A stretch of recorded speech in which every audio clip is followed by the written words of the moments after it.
안녕하세요. 70억 분의 1의 사나이 마성의 중독성 대체 불가 정봉주 정치쇼 정봉주입니다. 자, 2월의 마지막 날 지금 이 시각 여러분이 가장 많이 찾아본 실시간 검색어 체크해봅니다. 신연희 강남구청장 간밤에 구속되었습니다. 횡령 취업 청탁 혐의. 옛날에 이런 노래가 있었는데 간밤에 잘 잤느냐. 하하, 간밤에 구속되었다. 자, 사필 규정이란 말이 요즘 계속 떠오릅니다. 누구도 곧 감옥에 가겠죠. 오늘 날씨 전국 강풍 동반한 비. 어젯밤에도 비 소식이 있었는데 많이 안 온 것 같고요. 자, 다우지수 1.16% 하락. 뉴욕 증시 미국 금리 인상 우려에 약세를 보였다. 첫 곡 러블리스의 아츄 들으면서 1부 돌아오겠습니다. 정봉재 정치쇼 1부 순서 들어가겠습니다. 자, 청취자 여러분들 함께합니다. 샵 1035 짧은 문자 50원, 긴 문자 100원. 보는 라디오로 보신 분들 알겠지만 제가 멀리 떨어져 앉아 있으니까 우리 PD께서 가까이 앉아라. 프로그램 시작된다. 그래서 제가 답했죠. 하든 말든. 그게 그렇게 옆에 증인이 있어요. 그랬어요, 안 그랬어요? 저 소개부터 해주시고 시작하면 안 될까요? 자, 껴야 되나 말아야 되나 계속 고민했습니다. 자, 정상근 미디어에 오늘 기자 나오셨습니다. 네, 미디어 오늘 정상근 기자입니다. 안녕하십니까? 미디어의 오늘이요? 정상근 정상근 미디어에 오늘 기자 나왔습니다. 그래야지 사람들이 기억을 해요, 이름을. 아, 맨날 그런가요? 정상근으로 이렇게 기억이 안 돼. 네. 상근하지 않는 정상근 기자님. 그렇죠. 그렇게 예. 하시면은 좀 기억을 하시려나 모르겠네요. 예. 네. 옛날에 우리 멍멍이 있었는데 진짜 그 걔가 네. 항상 거기 있으니까 지나가는 사람들이 얘는 여기서 상근 근무하네 그러면서 그렇지. 웃었던 적이 있었어요. 예전에 그 1박 2일에 상근이라는 개가 있었잖아요. 1박 2일에 초창기 때. 오. 예. 그 개랑 저랑 이름이 같아가지고. 1박 2일은 어디 프로예요?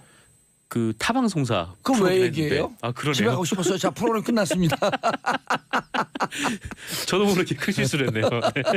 괜찮아요. 네. 서로 밀어주고 땡겨주고 그러는 거죠. 아, 네, SBS도 그렇죠. 좋은 프로 많은데. 아, 예, 그럼요. 즐겨보고 있습니다. 런닝맨. 런닝맨 즐겨보고 있죠. 오. 동상이몽도 재밌게 보고 있고요. 예, 근데 런닝맨 즐겨 안 보셔도 돼요. 왜요? 어차피 시청률 높으니까 안 보셔도 돼. 아, 그렇죠. 뭐 아시아적으로 인기가 많으니까요. 예, 김충식님 꾸물꾸물거리는 날씨 때문에 심란했는데 봉도사님 얼굴 뵈니 밝아지네요. 항상 잘 들으면 많이 배우고 있습니다. 자, 이분이 김충식님이 정봉주 보니까 행복해지잖아요. 네. 에너지가 돋고 서울 시민이 다 이랬으면 좋겠어요. 이거 큰일 나겠는데요, 이건. 왜요? 네? Why? 아, 네. 문득 그런 생각이 들었어요. 이상근님 제 이름 가지고 장난치지 마세요. 네. 네, 반갑습니다. 네. 이상근님은 이틀 동안 상근하시는 분이에요. 네, 바로 시작하시죠. 네. 자, 첫 번째 뉴스 노동시간 단축. 네, 앞으로 추당 최대 노동 시간이 현재 68시간에서 52시간으로 줄어듭니다. 이 원래 우리 노동 시간은 주 5일제로 40시간을 일하게 돼 있잖아요. 예. 8시간씩 5일. 하지만 뭐 이 시간을 지키는 사업장이 거의 없고 또 많은 분들이 좀 가족들과 시간을 보내지 못하고 야근을 밥 먹듯이 하고 있는데 사실 원래 법에는 이 야근을 할 수 있는 최대 시간도 정해져 있어요. 그렇게 해서 야근할 수 있는 최대 시간은 12시간. 그래서 토탈 주 5일제로 하면 52시간이 됩니다. 한 주당 일할 수 있는 최대 맥시멈 근무 시간 수가. 근데 다만 이 지금 법이 이상하게 돼 있어서 지금은 주말을 별도로 취급을 하고 있거든요. 그래서 이 주말에 일할 수 있는 이 최대 시간, 그러니까 하루에 8시간씩 예. 16시간을 보태서 이게 최대 68시간이 되는 겁니다. 주당. 이러니 우리나라에서 주 5일제가 시행이 되고 있어도 이 노동자들의 연평균 노동 시간이 OECD 평균보다 300시간 이상 많죠. 연평균요? 예. 그렇게 알고 있는데요. 연평균 300시간이 많다고요? 예, 평균 수치보다. 그러니까 뭐 1위의 노동 시간보다는 우리나라가 훨씬 더 많은데 이 OECD 평균을 냈을 때 그거보다도 우리나라가 300시간 이상 많다라는 겁니다. 그 수치가 잘 이해가 안 되네. 300시간 많다가 무슨 의미죠? 그러니까 연평균 그러니까 OECD에서 예. OECD 국가에서 일하는 노동자가 뭐 연평균 한 1000시간을 일한다라고 하면은 우리나라는 1300시간이나 일한다. 그러니까 300시간이 더 많다는 거죠. 그러니까 연평균 총 일하는 시간이 몇 시간쯤 돼요? OECD가. 그 자세한 수치는 제가 지금 잘 기억이 안 나는데. 자세한 수치를 알아야지 300시간이 얼마나 많은지. 예를 들어 1800시간쯤 되지 않나요? 아니요. 그거보다 훨씬 더 많은 걸로 알고 있어요. 그러면은 300시간 더 많다라고 하는 게 감이 확 안 오네. 다음 시간 꼭 알아보셔야 되는데 네. 오늘 마지막인데 어떡하지? 아 그런가요? 금요일 날 안 나오나요? 금요일 날 나와요? 네. 그럼 금요일 날 금요일까지 알아보세요. 꼭 알아보겠습니다. 그래서 연평균 OECD 연평균 1,700시간이잖아요. 맞잖아요, 제가. 네. 1,700시간이네요. 네. 제가 1,700, 1,800시간쯤 그렇게 기억을 하고 있거든요. 네네. 그럼 우리가 여기 300시간 더 많으니까 우리는 2,100시간 2,100시간. 네. 연평균이에요. 그럼 네네. 2,100시간이면 업장에 따라서는 2,400, 2,500시간 나오는 데들도 꽤 있다 우리가. 그렇죠. 제가 2,600시간까지 있는 데를 봤어요. 제가 그냥 모든 디테일가 이 통계 능하다니까요. 그러게요. 그 부분을 좀 준비를 했어야 되는데 깜빡하고 준비를 못해서 죄송합니다. 그리고 어느 각도에서 제가 펀치가 나가잖아요. 그냥 아무 각도에서나. 그러게요. 그럼요. 이런 거 디테일 조심하셔야 돼요. 네, 앞으로 OECD 꼼꼼하게. 연평균 시간은 1,700시간은 아니에요. 1,700 블러 시간이에요. 네. 딱 떨어지는 시간은 아니야. 어바웃 1,700시간이 OECD 시간이고 우리나라가 2,100시간. 그러면은 그 평균으로 따지면 네. 약 한 그 18% 정도가 더 많은 거예요. 1,700에 플러스 300이니까 10%면 1,170시간이죠. 네. 20%면 그 340시간. 그러니까 300시간이라고 하면 18 내지 17%가 더 많은 거예요. 네. 다른 나라보다. 수위 엄청 밝으시네요. 아니요. 그런 걸 따져줘야 돼요. 그럼 다른 사람들이 6시에 퇴근할 때 네. 9시에 시작해서 6시에 퇴근하면 거기다 17%를 더하면 우리는 8시쯤 퇴근하는 거죠. 그렇게 생각하면 느낌이 확 오죠. 다른 사람들 6시에 퇴근해서 저녁이 있는 삶을 살고 있는데 네. 우린 8시에 퇴근하면서 늦은 저녁에 소주 한잔하고 회포를 풀다 보면 10시 집에 들어가면 11시 아이들 얼굴도 못 보고. 네. 사실 뭐 8시에 퇴근하면은 집에 와서 뭐 씻고 아니 그것도 가기 전에 힘드니까 저녁도 제 타임 놓쳤거든요. 네. 그럼 뭐 밥도 못 먹었는데 그냥 삼겹살에 소주나 한잔 하지. 그러면 10시예요. 그렇죠. 예. 이게 늦어가지고 이제 집에 오면은 바로 잘 수밖에 없는 좀 그런 구조고. 그렇죠. 8시에는 뭐 저녁을 먹기도 그러니까 치맥 한잔 할까? 네. 삼겹살 간단한 소주 한잔 할까? 저녁도 못 먹었는데. 그러면 이제 먹고 집에 오면 10시 11시 되는 거죠. 네. 그럼 그럼 또 이제 바로 자고 또 다음 날 아침에 또 일어나서 바로 또 자지도 출근해야 않아요. 되죠. 또 자는 딸의 얼굴을 보면 가슴이 짠하죠. 이 생활이 언제까지 이렇게 계속될까? 네. 그러니까 노동시간 단축해 줘야 돼요. 대통령님 잘하셨습니다. 네, 그래서 이 앞으로는 이 한 주의 개념을 예. 월요일부터 금요일까지가 아니라 그 월요일부터 일요일까지로 늘려서 예. 이 주말에 16시간을 날리고 그래서 일주일 최대 근로 시간을 52시간으로 줄이겠다라는 예. 것인데요. 이걸 어제 국회 환경노동위원회가 통과를 시켰습니다. 아하. 그리고 모처럼 아마- 여야가 합의했죠. 예, 뭐 여야가 합의했죠. 그리고 아마 오늘 본회의 통과가 예상이 되고 있고요. 예. 오늘 본회의 통과했는데 또 이거 반대한다 그러면서 본회의장에 눕는 사람은 없겠죠. 이미 뭐 자유한국당까지 다 합의가 이루어진 상황이기 때문에 뭐 굳이 반대할 이유는 없을 것 같고. 아니 자유로에서 누운 사람들이 있었어 갖고 그 생각나서. 예, 뭐 그때는 뭐 돌아가면 되죠. 초지일관. 네, 늘 그렇습니다. 일관되죠. 매번 누워야 돼요. 네, 어쨌건 이 52시간 규정을 어기면 앞으로 사업주는 처벌을 받습니다. 이거는 예. 노사 합의가 있다고 해도 소용이 없고 이걸 넘으면은 처벌을 받는다고 해요. 우리 SBS도 이 노동시간 잘 지켜줬으면 좋겠어요. 언론계가 특히나 이거 안 지키는 걸로 그러면 네, 그리고 유명하죠. 그 기자들도 좀 일찍 취재하고 집에 가서 애들 얼굴도 좀 보고. 네, 근데 뭐 기자들도 마찬가지지만 그 거의 대부분의 특히나 뭐 생산직 이쪽에 계신 분들은 네. 그보다 더 많은 노동 시간을 갖고 계시죠.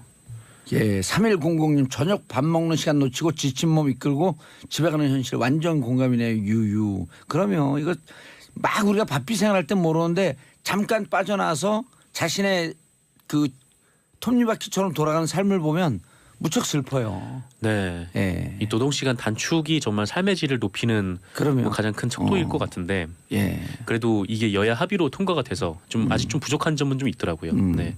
자다가 그 11시쯤 탁 들어갔는데 초등학교 3학년 아이가 화장실 가다가 아빠 딱 보고 아빠 오래간만이에요. 이렇게 인사할 때. 네. 그렇죠. 누구세요? 안 나오면 다행인 예. 거죠. 왜 들어오셨어요? 이러면 네. 그게 우리 근로자들의 현실이죠. 다음 뉴스. 네, 일본군에 의한 조선인 위안부 학살 현장 영상이 공개가 됐습니다. 예. 이 보신 분들이 있으실지 모르겠지만 정말 끔찍한 영상이었는데요. 이게 19초 분량이에요. 예. 근데 이 영상은 1944년 9월에 이 중국 텅충이라는 곳에서 예. 당시 연합군 164 통신대 이 사진중대에 이 볼드윈이라는 병사가 촬영한 네, 비디오입니다. 서울시와 서울대 인권센터가 그 미국의 그 국립문서기록관리청을 뒤진 끝에 발견한 영상이고요. 이 당시 텅충에는 30명 이상의 조선인 위안부가 있었다고 해요. 그렇게 추정이 되는데 이 당시 일본군이 연합군에 의해서 계속 패퇴를 하고 전선이 뒤로 밀리자 이 죽음의 저항을 뜻하는 이제 옥쇄, 그러니까 사실상 죽을 것을 명령을 했다라고 합니다. 그리고 연합군의 포로로 잡힌 13명을 제외하고 이제 그리고 나서 이제 조선인 위안부를 모두 이제 학살을 한 것으로 네, 추정이 되죠. 실제로 미중 연합군의 정보 보고에 따르면 일본인이 조선인 여성 30명을 이 텅충에서 총살했다 이런 기록이 남아 있다고도 하고요. 이 영상은 그 학살 이후에 그 한 곳에 참혹하게 버려진 시신들을 찍은 영상인데 이 시신들은 모두 옷이 벗겨진 상태였다고 합니다. 이 영상은 27일 그 서울시청에서 열린 그 한중일 일본군 위안부 국제 컨퍼런스를 통해서 공개가 됐는데요. 여기에 참석한 모든 이제 학자분들 그리고 일본 측 연구자들까지 영상을 보고 큰 충격을 받았다라고 하고요. 일본은 그동안 위안부 강제 연행과 학살을 부정을 해왔는데 이와 관련된 영상이 처음 공개가 된 셈이라 예. 네, 더 이상 손바닥으로 하늘을 가릴 수는 없을 것 같습니다. 정부가 여야 진보 보수를 떠나서 이 위안부 문제를 해결하는 정부면은 저는 평생 지지하겠어요. 네, 그러니까 일본으로부터 사과를 받아내고 다시는 이러한 참혹한 침략 전쟁, 그다음에 그 일본군 전쟁 성노예, 이런 걸 화나죠. 그렇죠. 이 피해자분들을 좀 중심으로 이 일이 처리가 돼야 되는데 예. 이 다들 고령이셔서 몸도 안 좋으신 분들도 계시고 아니요, 전 그 프레임도 반대해요. 뭐냐면 그분들이 단 한 분이라도 살아계실 때까지 해결되면 좋겠지만 네, 설사 그렇지 않더라도 그런 그 학살의 기록, 그다음에 우리 그 피침략의 기록이 그분들이 돌아가신다고 사라지겠습니까? 후손들이 끝까지 해결해야죠. 네, 그게 후손들의 몫이고 조상을 대하는 몫이고 우리 역사를 대하는 몫이죠. 뭐 하지만 그것이 할머님들이 살아 계시는 동안 빨리 이뤄주면 네, 제일 좋겠고요. 좋겠습니다. 아유, 이 장면 하니까 그 영화 귀향, 네, 귀향에서도 그런 장면이 나오잖아요. 학살하는 장면. 네, 그렇죠. 그리고 거기서 또 살아나고 참 몹쓸 짓을 했어요. 네, 정말 그때 당시에 그 일본군 성노예로 끌려가셨던 분들이 예. 그때 다 10대 후반, 20대 초반 이런 그렇죠. 나이였는데 예. 그 상황이 좀 얼마나 무서웠겠습니까? 예. 네. 성노예로 끌려간 그분들은 우리 모두의 딸이고 어느 집안의 언니이고 누나인데 네, 그렇습니다. 용서하면 안 됩니다. 이런 걸 용서하면 후대에 더 큰 악이 싹틀 수 있는 자양분을 제공하는 겁니다. 용서할 수 없습니다. 자, 신현희 강남구청장 결국 구속되었다. 네, 그 9,300여만 원의 공금을 횡령하고 이 친인척의 취업을 청탁한 혐의를 받고 있는 예. 이 신현희 강남구청장이 오늘 구속됐습니다. 예. 그 서울지방경찰청 지능범죄수사대는 지난 22일 이 신현희 구청장에 대해서 업무상 횡령과 직권남용, 이 강요 등의 혐의로 구속영장을 재신청한 바 있는데요. 지난 9일에 한 차례 기각이 된 바 있죠. 그런데 이번에는 구속영장을 받았습니다. 신현희 구청장은 지난 2010년 7월 이 구청장에 취임한 이후부터 그 재선이 된 이후인 2015년 10월까지 이 구청의 각 부서에 지급되는 경력금과 포상금 등 총 9,300여만 원을 이 총무팀장을 통해서 현금화를 하고 이를 비서실장을 통해서 개인적으로 유용한 혐의를 받고 있습니다. 그러니까 직원들에게 돌아갈 돈들을 자기가 빼돌린 셈이죠. 근데 이거 도둑질이거든요. 네, 그렇죠. 이거 직원들 사기를 고치시키기 위해서 써야 될 돈을 본인을 사기를 위해서. 이렇게 공공의 마인드가 없는 사람들, 강남구에서 신현희 구청장 찍은 분들 방송 듣고 계시면 정말 반성해야 돼요. 이런 공공의 마인드가 일도 없는 사람을 구청장으로 뽑고 그냥 그 당을 묻지마 찍고 그 결국 이렇게 이게 뭐예요? 강남구가 조금 더 물론 다른 데보다 그 재정 여유가 있어서 잘 돌아가지만 강남구에는 그 어려운 분들 안 계신가요? 저소득계층 없나요? 또 많이 계시죠. 그 네. 구청 직원들 힘들게 일하잖아요. 그렇죠. 그 사기 신작하라고 한 거를 그 뜯어다가 한 1억 가까이 되네요. 그렇죠. 9,600만 원이니까요. 예. 9,300만 원. 네. 9,300만 원. 근데 이게 그 이른바 이제 국고 손실인데 네. 배임 횡령이지만 그렇죠. 사기업에서 배임 횡령보다 이게 큰데요. 만약 그렇게 되면 공급 유용은 훨씬 더 큰 중재죠. 네. 좀 이따 이제 삼변 시대 시작하는데 참 변호사들한테 물어보기 전에 제가 또 만주 변호사 아니에요? 예. 사기업 공급 횡령보다는 커요. 이게 국고 손실.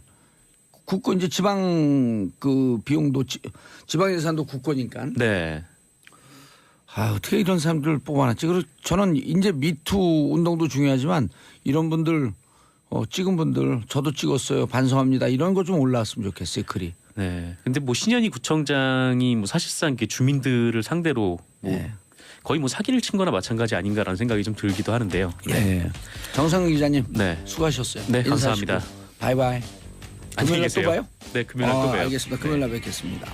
저는 광고 듣고 2부 들어옵니다. 채널 고정하소서. 정치쇼 2부 순서 들어가겠습니다.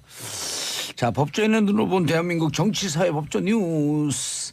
자, 고구려 대표는 백성문 변호사님. 네, 안녕하세요. 백성원 변호사입니다. 예, 삼변시대 오늘 마지막 시간입니다. 그러니까 지금 너무너무 아쉬워요. 이게 제일 재밌는데. 다음 주에는 뭐 또 누군가가 하겠죠. 예. 자, 그리고 신랄 대변하는 김태현 변호사님. 안녕하세요. 예. 아니, 삼변시대는 계속 가요. 삼변시대 계속 가는 거예요? 정봉주와 삼변시대에서 정봉주와가 바뀌는 거지. 봉도사가 아니 뭐 빠지고 삼변시대는 무슨 뭐 가는 아니 거고. 무슨 뭐 다른 도사라도 오겠죠. 삼변시대 가는 거지. 그래서 이런 분들에게 사진 보여드려야 돼요. 아, 제 얘기입니까? 저희 세 번째 별명입니다. SOS가 SOS. 뭔지 알아요? 모르겠어요. 산오브 삼성. 삼성이 아니라 아, 썬으로 바뀌었어요? 스칼라시브 스칼라시브 삼성. 더 삼성장 위로 올라갔네. 선으로 올라갔어. 산으로 올라갔어. 스콜라십. 제가 이걸 그 그것도 찍어 놓으셨어요? 예, 이거 김전 변호사 써먹으려고. 코엑스 지하 3층. 그 밑에 뭐가 있는지 아세요? 뭐가 있는 화살표가 아니요. 아니 요 밑에 화살표 밑에 네. 그 TOP. 저거요. TOP 커피가 있나? 이거 뭐지 그거? 그거 뭐, 불 끄는 거. 소화기. 소화기. 네, 소화기 있어. SOS. 요즘 근데 김태현 변호사 맨날 불을 질러가지고. 예. SOS. 이 김태현 변호사의 별명이에요. SOS. 콜라 15부 삼성. 스칼라시브 이거 뭐. 삼성. 잽싸게 찍어놨죠. 그 뒤에 차가 막 크락션을 눌러요. 빨리 가라고 세워놓고 찍었거든. 자, 처음 나오셨어요? 김남국 변호사님. 세 번째 나왔습니다. 그래요? 네네. 처음은 너무한데요? 세 번째 나. 저도 한 두 번은 기억하는데. 이 자리에 앉았어요? 3년 그 자리. 네. 저 자리. 오. 박지훈 변호사님이 이렇게 어디 가실 때마다 오. 제가 땜빵으로 이제 영원히 가버려가지고. 얼마나 존재감이 없으면 제가 기억이 안 나죠. 눈물이 납니다. 눈물이. 네, 김남국 변호사님. 네, 안녕하세요. 김남국 예. 변호사입니다. 그때 박지훈 변호사님이 어디까지 갔냐면 목포 하이도까지 갔어요. 하이도요? 예. 더 끝까지 가야 되는데. 자, 진짜 이제 기억이 나네 나오셨던 게. 그러니까요. 자, 박근혜 재판. 자, 박근혜 재판 간단하게 치고 오늘 중요한 MB의 롯데 문건, 그다음에 MB의 매관 매직까지 쫙 가야죠. 오늘 가죠. 네. 저를 보시고 그랬어요. 자, 30년 구형. 네. 왜?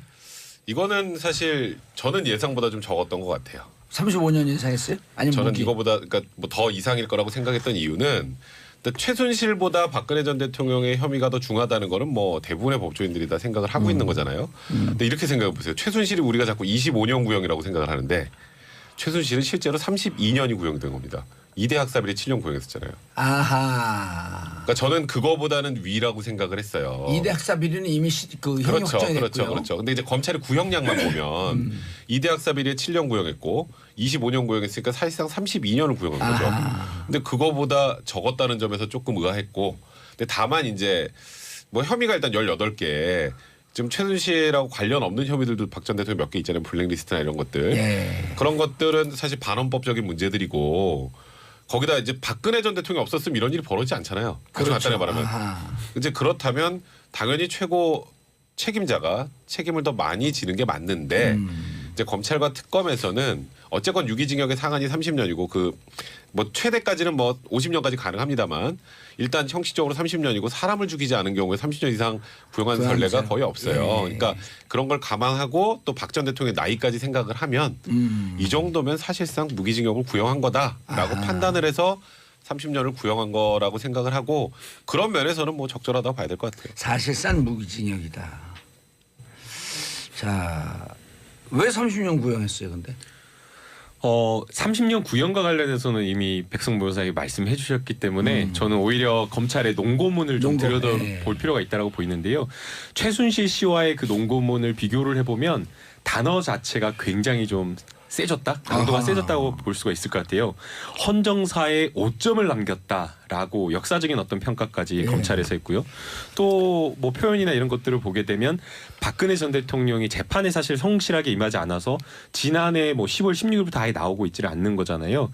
그러면서 검찰에서 뭐 박근혜 피고인 같은 경우는 반성할 의지가 전혀 없고 국민에게 사과할 생각조차 없다라고 표현을 한 것을 보게 되면 오히려 검찰의 구형 30년 할 수 있는 데까지 구형을 한 것이지만 논고문을 보게 되면 30년 구형보다 훨씬 더 역사적인 평가까지 포함해서 굉장히 센 표현이 들어갔다라고 평가를 해야 될 것 같아요. 김태현 변호사님. 네.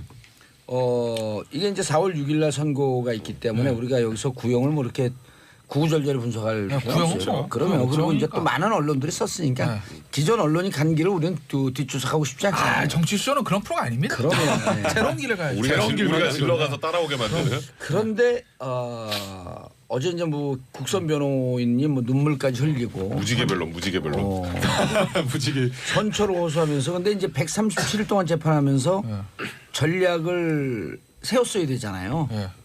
어디에서 허점이 있다고 생각해요? 포기한 거예요? 전략을 안 세운 거예요? 박근혜 전 대통령이요? 예. 글쎄 전략 자체가 없죠 뭐. 만나주질 않는데 어떻게 뭘 그러니까 전략을 아니 써? 유영아 변호사는 있었을 거 아니에요. 근데 거기 전략 총책 아니에요? 전략 총책인데 어제 국선 변호사들은 저는 정말 최선을 다했다고 그러니까요. 봐요. 왜냐하면 이렇게 어려운 재판이 없었을 거예요. 그들에게는. 물론 더 어려운 재판에 국선 변호사 2명 있습니다. 특활비. 그건 더 어렵습니다. 이거보다. 뭐 그건 이유 나중에 설명드리고 어쨌든 그 국선 변호사 입장에서 보면 진짜 장님 코끼리 더듬기처럼 하는 거거든요. 박 전 대통령이 피의신 검찰 조사 받았던 내용들 거기 보면 뭐 무슨 내용 있겠어요. 모릅니다. 아닙니다. 모릅니다. 뭐 이거밖에 더 있겠습니까? 실제로 그렇게 보도가 됐었고 그리고 이제 언론에서 했던 박 전 대통령 입장 기본적으로 그거 가지고 갈 수밖에 없다는 거예요. 그러니까 기본적으로 전부 다 부인을 하는 건데 근데 이제 디테일한 쯤에서 약점이 뚫리는 거죠. 그러면은 박근혜 전 대통령 보고 있는 팩트는 뭐냐? 뭐 그걸 알아야 변론할 텐데 그게 모르는 상태에서 모른다만 갈 수밖에 없지 않겠어요? 그래서 이제 이 어제 국선 변호사들은 굉장히 좀 곤란을 겪었을 거고 변론 그 준비를 하는데 그러니까 나름의 어떤 본인의 역할을 전 최선을 다한 거라고 봐요. 그리고 그 전략의 미스라는 거는 어떤 의미에서 보면 이게 뭐 유영아 변호사의 미스일 수도 있는데 이건 지금 이명박 전 대통령도 저는 똑같다고 봐요. 예. 다양한 얘기지만 박 전 대통령이 유영아 변호사에게 팩트를 말해주지 않으면 유영아 변호사가 움직일 수 있는 공간은 한정돼 있습니다. 그렇지 않습니까? 그렇죠. 그러니까 유영아 변호사한테 박 전 야 영아야 나 큰일 났다. 나 다 받았는데 어떡하니? 예를 들면 이런 얘기가 나왔을 때 흉내 그만 내지 말고 그만 내지. 흉내를 너무 내. 흉내를. 아 나 진짜 지금 뭐 손까지 이게 그 채널 A에 무슨 쇼 패널로 나가거든요. 그럼 거기서 막 하면 그 사람이 흉내 내지 말고 빨리 얘기나 하세요. 예. 어쨌든 박정은의 전 대통령이 유영아 변호사한테 팩트를 말했을 경우에 나 순실이랑 이러는 사이다. 이렇게 됐다. 근데 이거 어떻게 방어해야 되냐? 라고 했을 땐 제대로 전략이 나올 수 있는데 박 전 대통령 자체가 입을 닫아버리면 유영아 변호사가 아무리 박 전 대통령이랑 친하다고 하더라도 그걸 못 끌어냅니다. 친박계 특징 아시잖아요. 친박계 수장이었던 박근혜 전 대통령 레이저 쏘고 입 딱 다면 그 아무도 가가지고 얘기를 못하는 그 구조들. 실제로 그런 식으로 국정 운영해왔던 게 어떤 박근혜 전 대통령 국정 집권 기간에 가장 문제 아니었습니까? 예. 소통 부재. 그게 이 사건에도 고스란히 드러난 거죠. 본인이 얘기를 안 하면 변호사 전략을 짤 수가 없어요. 그러니까 이 전략 실패 처음부터 끝은 다 박근혜 전 대통령 문제인 거고 제가 이명박 전 대통령 얘기도 왜 말씀을 드리냐면 과연 이명박 전 대통령은 본인이 알고 있는 팩트를 진실을 측근들한테 얘기할까? 그거 잘 모르겠다는 거예요. 그러니까 변론을 상상으로밖에 할 수 없는 거예요. 그러니까 이제 결국 유영아 변호사 그 당시에 들고 나왔던 건 이거는 정치쟁점화해서 갈 수밖에 없는 거예요. 정치쟁점화해서. 왜냐하면 사실 디테일로 들어가면 할 게 없거든요. 뭘 알아야죠.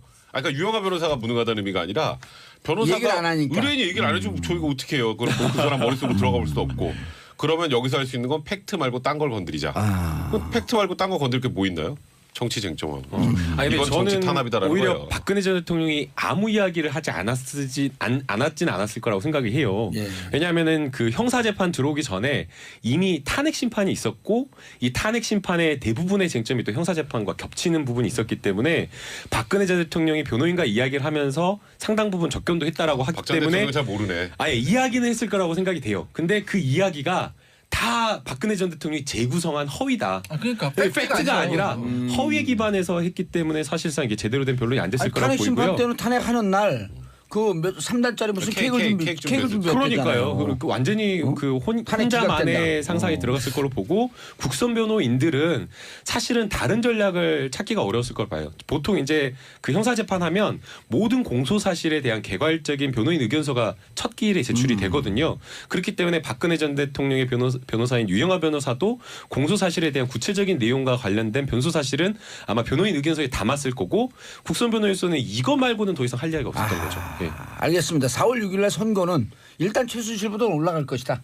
네, 그렇죠. 그거는 뭐 거의 모두 뻔하다 봐야 될 것 같아요. 재판부는 갔잖아요. 최순실과 재판부 이용훈 부장판사예요? 아니요 저 김세윤 김세윤 22. 형사 22부. 22부. 그러니까 아. 일단 최순실 재판 때 유죄가 나온 거 13개 중에 지금 11개도 유죄 나왔거든요. 예. 겹치는 게. 그거는 이제 이렇게 붙여가지고 넣으면 되고요. 13개 중에 11개가 13개 중에 11개 유죄니까 그걸 그냥 붙여서 넣으면 돼요. 그대로. 그리고 이제 어제 벌금이 또 1185억 구형됐잖아요. 1100? 85억인가요? 예. 85억인가 95억인가 하여튼 뭐 1185. 예, 85억. 근데 그 최순실 때도 많이 떨어졌죠. 많이 떨어졌죠. 그거는 박 전 대통령도 똑같이 나올 거예요. 왜냐하면 미르재단, 케이스포재단도 뭐 삼성이 거기 든 것도 일단 검찰과 특검은 계속 그걸 뇌물로 보고 있으니까 예. 다 거기다 집어넣어 놓은 건데 예. 이제 그거는 벌금은 아마 최순실과 동일하게 나올 거고요. 추징만 없겠죠. 알겠습니다. 지금 그 크리스마스가 지났는데 검찰청에서 캐롤송을 준비하고 있다고요? 다음 주에 튼다고? 기쁘다 MB 오셨네 만백성 마주리. 아니, 저희 깜짝 얼었어요. 지금 네, 그런 이게 기사를 못 봤는데. 다음 주보다 조금 늘어날 수 있어요. 이거를요. 예. 아니 검찰이 왜 이렇게 MB를 안 불러가 아니라 MB가 자꾸 뭐가 너무 나와. 그러니까요. 또 준비해야 되잖아요. 이거 한꺼번에 다 하려니까. 아니 고구마 순위 끝날 때쯤 되면 끝나서 이제 다음 주에 불러야지 그랬더니 그러니까 또 나왔어. 또 나왔어. 왕건이가 나오고 이제 다 나왔구나 했더니 또 왕건이나 빅왕건이가 나오고 더 그러면 못 나올 정도의 그게 또 있어. 울트라 지금. 빅왕건이가 이제 구멍에서 안 나오고 있어. 그러니까 그거를 다 빼야 예. 빼야 부르잖아요. 그래서 조금 늦어질 수도 있을 거예요. 알겠습니다. 역사상 인류 우주 역사가 3억 년 됐고요. 네. 아니 140억 년 됐고 지구 역사가 43억 년 됐나요? 43억 년 인류 역사상 최고 MB 전문가 김태현 변호사 자리하셨습니다. 뭐예요 또 내가 왜? 인류 야, 역사 이제 별명 몇 개야 지금. 아니 인류 역사당 최고 아니 MB 용도사 전문가. 아니세요? 주진우 기자가 울고 간다는 이야기가 있습니다 지금. 주진우 기자는요. 이거 들어요 이거. 예, 주진우 기자는 그냥 그 표면에 표면에부터 사탕 몇 개 한 거고 겉으로 드러난 거. 안에 딱 깨뜨려 쪼꼬리 꿀이 졸졸 흘러요 그냥. 그냥 검찰 수사 전문가 중에 좋게 포장을 좀 해주세요. 검찰 수사 검찰 수사 검찰의 수사 상황을 낱낱이 꿰고 있는 뭐 이런 좋은 표현이 있지 않습니까? 그럼 전 MB도 좀 답답한 게 그 큰 로펌을 갔잖아요. 5대 뭐 그 근데 지금 대형 로펌 가고 그랬는데 다안 이 한대요. MB는 안 한다 그랬잖아요. 다안 한대요, MB 최고의 맞춤형 변호사는 김태현 변호사예요. 다들 왜 들어가나요? 모든 걸 다 알잖아. 얘기하지 않아도. T 오브 M? 예, 탑 오브 MB? 예. 톰. 예. 무슨 얘기 해드릴까요?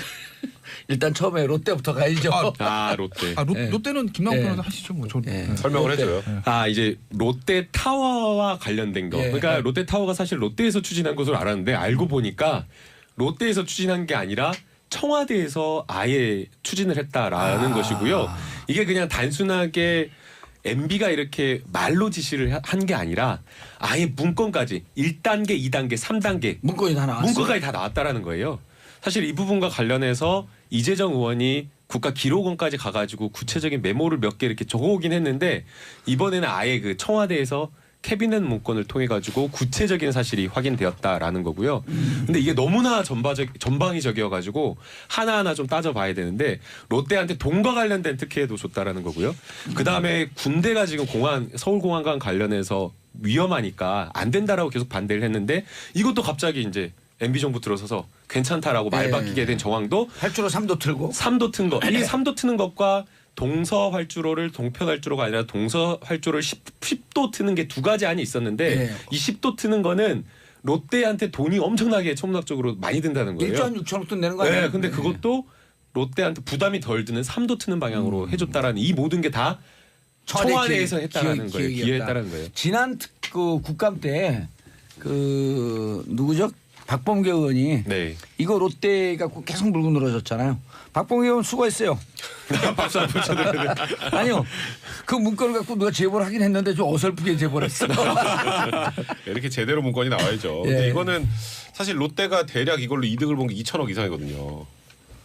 대략 적게 잡아도 대략 2천억 이상이에요.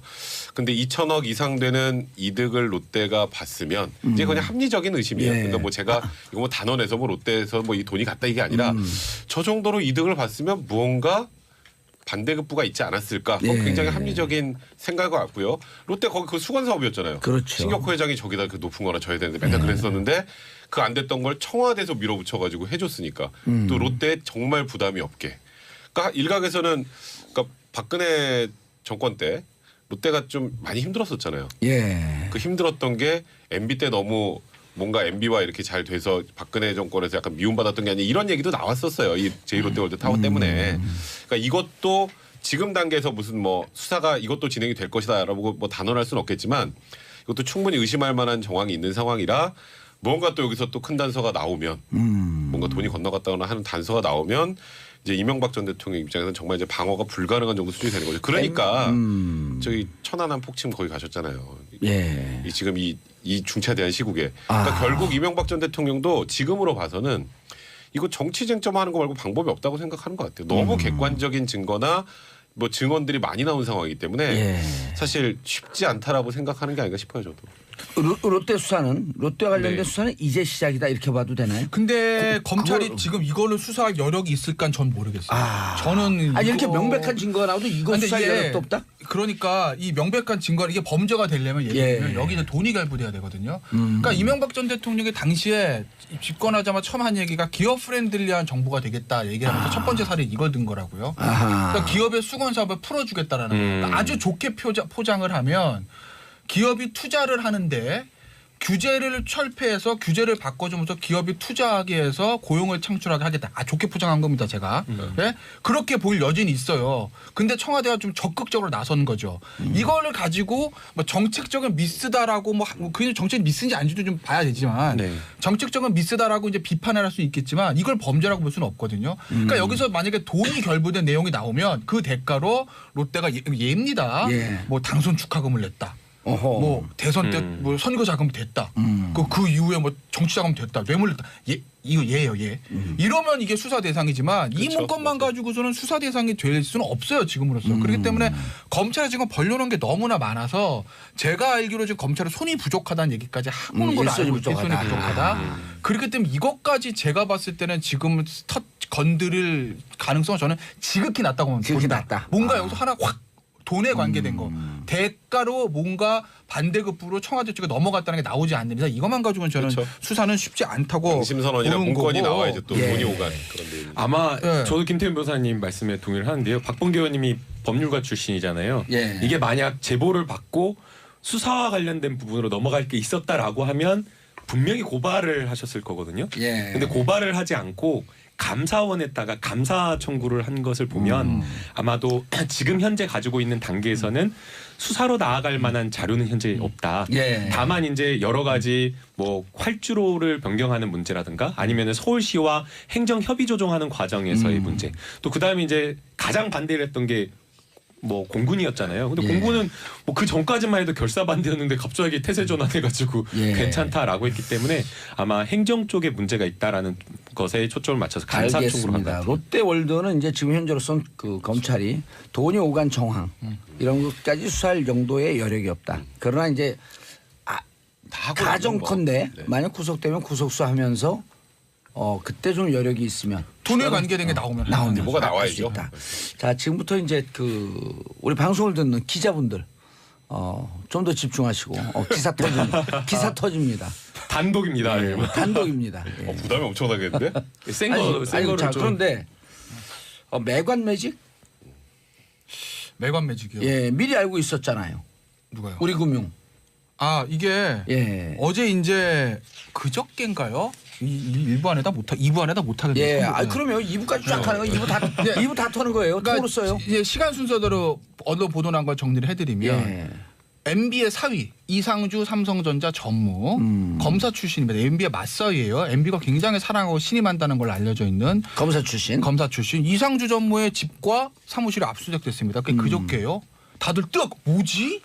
왜? 왜 누가 사회지? 집어냈을까? 네, 그런데 소환 조사가 됐어요. 예. 그런데 이제 그저께 SBS에서 저녁에 이제 단독으로 뭐라고 하나 그저께입니다. 그때 저더시 뉴스에도 뭐라고 나왔냐면 금융기관장의 인사청탁 대가로 돈을 수억을 받았다. 받은 혐의다. 받은 혐의다. 이렇게 나왔죠. 그러면 이제 그 금융기관장이 누군지가 궁금하지 않겠습니까? 그렇죠. 저는 알고 있었죠. 네. 근데 이제 어제 저녁, 오늘 아침부터 어제 저녁 메인 뉴스들, 그다음에 오늘 아침에 이제 언론에 보도가 된 겁니다.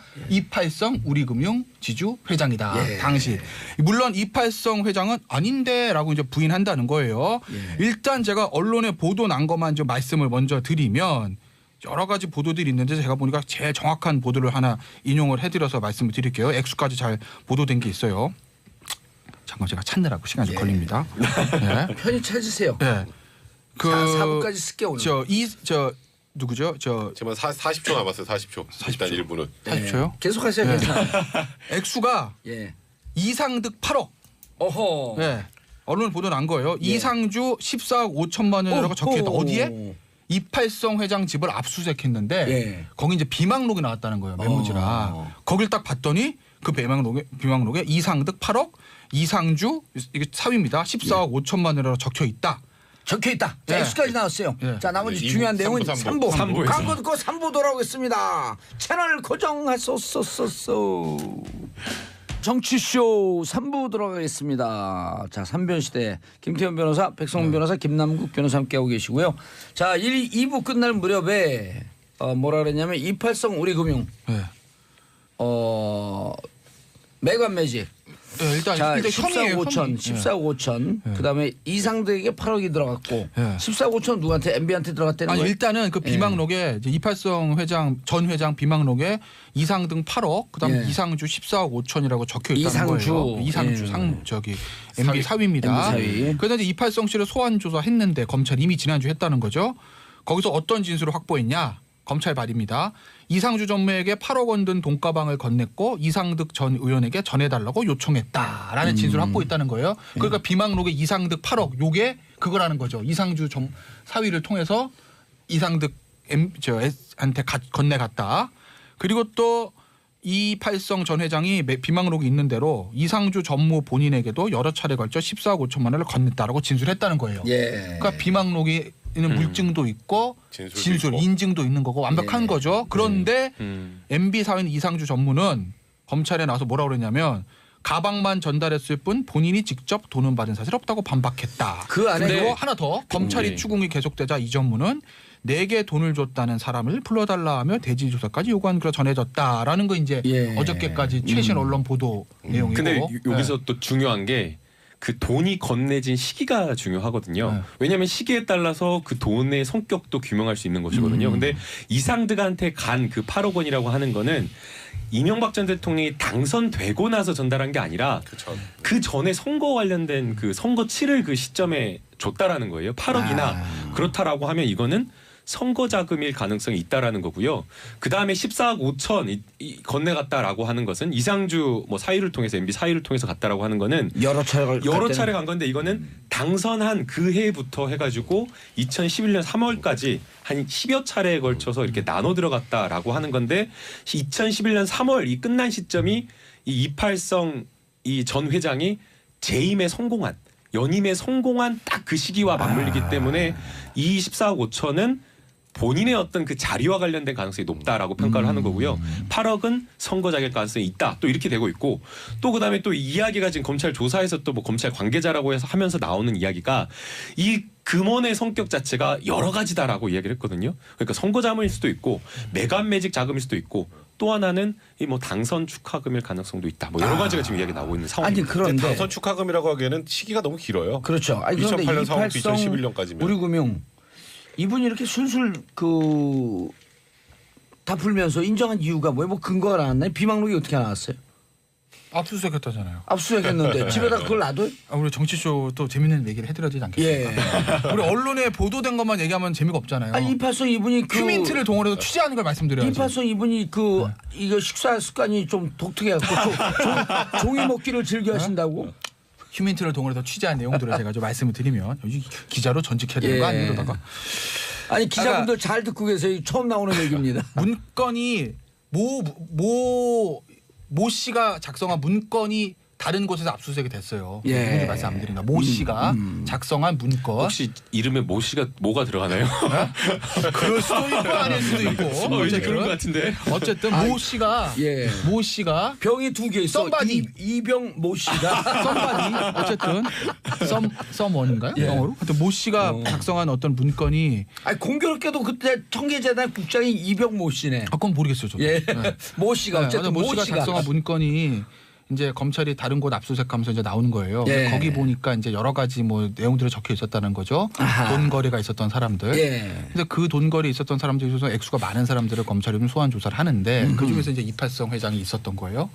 그러니까 이팔성 회장을 소환 조사하다가 보니까 당연히 압수수색을 할 필요가 느끼지 않겠습니까? 그래서 이제 자택 압수수색을 들어갔는데 예. 거기서 이 비망록이나 메모지가 압수수색이 된 거죠. 예. 근데 이건 약간 뒷얘기인데. 뒷얘기인데. 이건 뒷얘기를 뒷얘기 확인해 보셔야 돼요. 이건 예. 제가 뒷얘기니까 이거 압수수색 되는 와중에 이 메모를 찢어서 이팔성 전 회장이 먹으려고 했다는 거예요. 아 이팔성 전 회장이 그 메모지에 14억 5천 팔에 있는 부분을 그만 딱 뜯어놓고 그건지 어느 부분인지 모르겠는데. 그러니까 드시려고 뭔가 종이를 드시려고. 그러니까 이제 본인도 은닉을 해야 되겠죠. 예. 그래서 검찰이 그거를 방지를 하고 어쨌든 왜냐 그렇게 하는 경우 많아요. 먹는 경우 있고 화장실을 하고 물 틀어버리는 경우 있고 무시하고 내려가잖아요. 예. 예.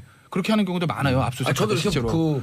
경찰 압수수색 돼갖고 들어서 그게 이 종이는 뜨니까 손까지 쫙 넣고 이렇게 물 빼면 쫙 빨려들어가거든요. 그거 해봤죠 우리도. 그러니까 본인도 해보셨네 뭐. 그러면 아니 우리 학생운동하다 잡혔을 때. 어쨌든 이게 이건 인간의 본성이에요. 그렇죠. 본성. 인간의 본성. 어쨌든 그랬다는 얘기도 있어요. 뒷얘기입니다. 이거는 뭐 자세한 거 확인해 보시고. 그러니까 이게 그런데 잠깐 안 끝났습니다. 맞아. 그래가지고 여기서 이제 이게 압수수색이 된 거고 거기서 되는데 나오는 어쨌든 거인데 종이를 뜯어갖고 드시려고 그랬다. 네, 제가 검사가 이거 은행장님 이런 거 드시면 큰일 납니다. 벤장 걸립니다. 큰일 납니다. 이래 주세요. 그래서 건강을 위해서 압수를 한 거죠. 건강을 위해서 근데 압수를. 그 비망록에 굉장히 자세한 게 있다라는 거죠. 그러니까 단순히 돈을 몇 월 며칠 날 누구한테 줬다는 뿐만 아니라 본인의 어떤 인물평들 뭐 정봉주 어쩌고저쩌고 써 있지 이상주 않았을까요? 어쩌고 저쩌고. 그건 뭐가 썼는지 저도 모르죠. 돈 그런 받은 내용들이 사람의 있어서 인물평이 있었다. 돈을 주니까 활짝 웃더라. 그러니까 예를 들면 이건 추정이에요. 아 기쁨에 겨우 눈물을 흘리면서 감사합니다 이런 말하더라. 메모에 습관이 있는 사람도 있지 않습니까? 네. 저 같은 사람은 저는 메모 1도 안 합니다. 만점범석까지. 저는 이해가 안 돼요. 저는 안 해요. 그러니까 저는요 아시겠지만 방송할 때 이 대본에도요 하나도 메모 안 합니다. 저는 모든 걸 다 메모해요. 저는 안 해요. 보세요. 저는 가끔 써. 가끔 사람 이름 헷갈려가지고. 저는 메모를 하는 적이 없어요. 뭐 다이어리 연초에 받으면요 새 거로 나가요 엄마가. 메모를 절대 이것도 안 하고. 증거 남길까봐. 걸린 게 많거든요. 걸린 게 아니 많아. 근데 우리 변호사들은 메모하는 습관이 있는데. 안 합니다 저는. 아니 근데 증거가. 아까 사건 상담할 때는 그거는 기록에 메모하는데 다 남기시고. 방송하고 이런 거 그냥 일반적인 것들은 전 절대 메모 안 해요. 그러니까 그거는 버릇이에요. 그러니까 저같이 안 하는 사람은 그냥 계속 안 하는데 메모를 한 번 하는 사람은요 정말 자세하게 합니다. 불안해갖고 계속해요. 안종범 전 수석이 그랬잖아요. 사초. 사초. 그러니까 이팔성 전 회장의 캐릭터는 제가 모르겠는데 메모를 한 번 했다는 사람이 과연 그거만 했을까? 이건 합리적인 의심 아닙니까? 다른 건 있지 않을까? 예. 그러니까 검찰이 또 나온 거예요 이게. 그러니까 저도 솔직히 말씀드리면 이런 얘기까지 안 하려고 그러는데 저도 사실은 아시겠지만 정치 속 신출자 아시겠지만 저도 사실 저는 보수 정치권에 있는 사람 아니겠습니까? 예. 저는 보수입니다.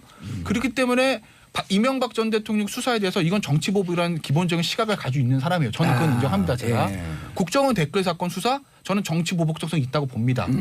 다스 수사 이명박 전 대통령보다 망신주기적 정치 보복적 성격이 있다고 봐요. 전 기본적으로 그렇게 봅니다.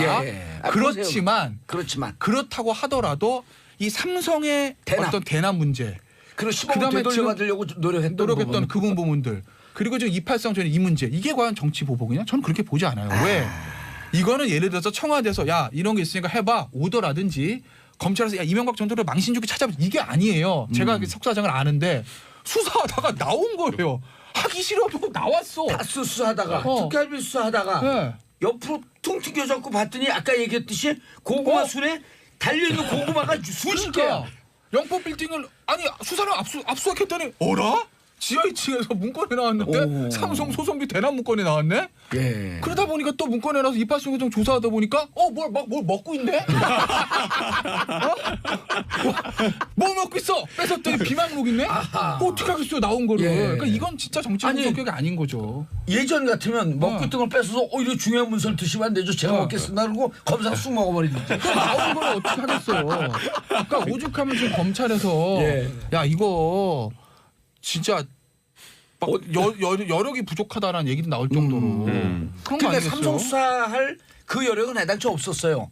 특활비하고 다스 수사할 여력만 있었는데 다스 문제도 일부는 너무 많으니까 동부지검에다 넘겼잖아요. 문찬석 그 차장검사에게. 그렇죠. 그다음 140억은만 그 누굽니까?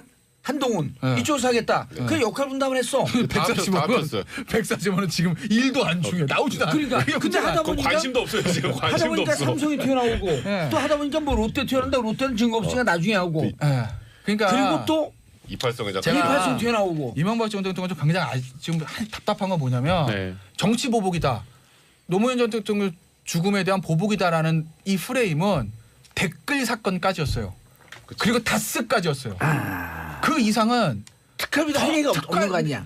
근데 특활비는 제가 특활비가 굉장히 근데 지금 생각해 보면 이거에 비하면 특활비도 아무것도 아니에요.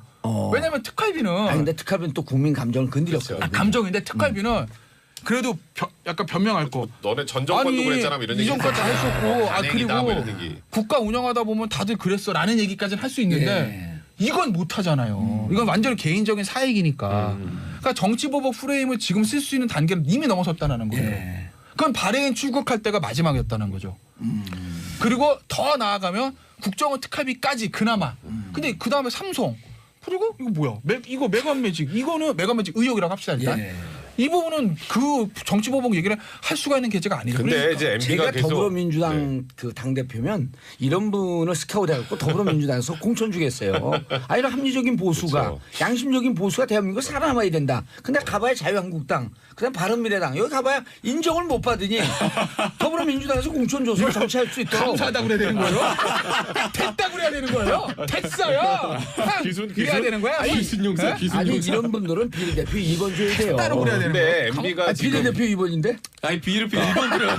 갑자기 표정 좋았어. 표정 좋았어. 지역구로 해줘요. 비례 2번. 지역구 주려면은 저 그 어딥니까 그 광주 이런 데 줘야지. 갖고 깃발만 꽂으면 될 수 있는데. 근데 이제 그래도 MB가 됐어요? 계속 이제 그러니까 생각 좀 해봐. 정치 보복 프레임을 계속 쓸 수밖에 없는 게 지금 이런 거 삼성도 그렇고 지금 요거 이팔성 회장 일도 그렇고 전혀 모르는 일이고 무관하다고 계속 주장하고 있잖아요. 요게 사실이 아니라고 주장을 하면서 나머지를 그냥 정치 보복 프레임으로 묶는 거예요. 왜냐하면 지금 그렇게밖에 할 수 없어요. 왜냐하면 너무나 많은 아까 말씀드렸던 것처럼 물적 증거, 인적 증거가 다 튀어나오는 상황이잖아요.